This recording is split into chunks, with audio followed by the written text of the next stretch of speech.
This is Mabel.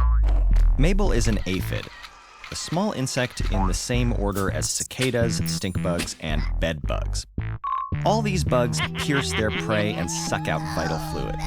Aphids' prey are plants, and what aphids are after is buried within the plant, flowing in tubes made from single cells strung end to end. These are called sieve tubes, and together they form the plumbing system for a plant's most valuable resource, sap. Sap is mostly water and sugar. Some species' sap has as much sugar per liter as a can of soda. Photosynthesis is constantly producing sugar. You can think of it as a chemical pump, which generates incredibly high pressure, up to 9 times that of a car tire in the sieve tubes. To feed, Mabel uses her stylet, which is a long, flexible needle. She slowly worms it into the tissue between the plant's cells until she pierces one of those sieve tubes.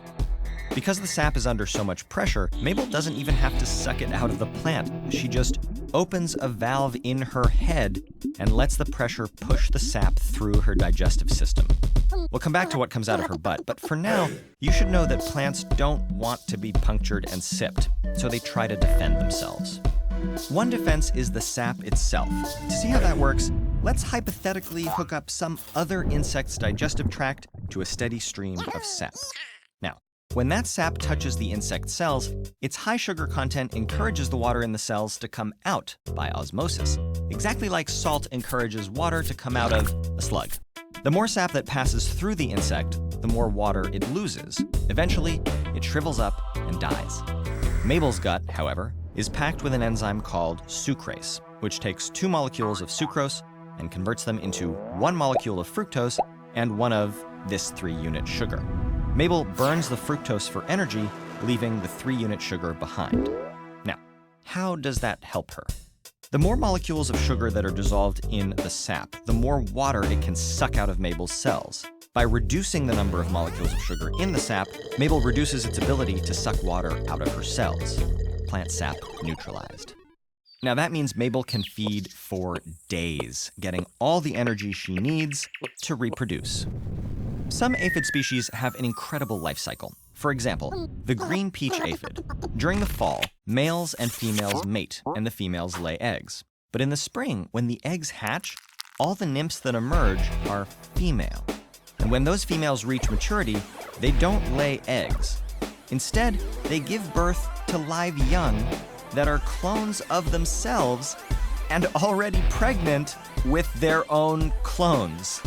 So these female aphids have 2 generations of baby aphid clones forming inside themselves at the same time. Scientists call this telescopic development. That means that aphids can make more of themselves fast. There can be 20 generations within a single season, and that means lots of aphid poop. Mabel can poop her entire body weight every 2 hours, making her one of the most prolific poopers on the planet. Some aphid populations can produce hundreds of kilograms of poop per acre.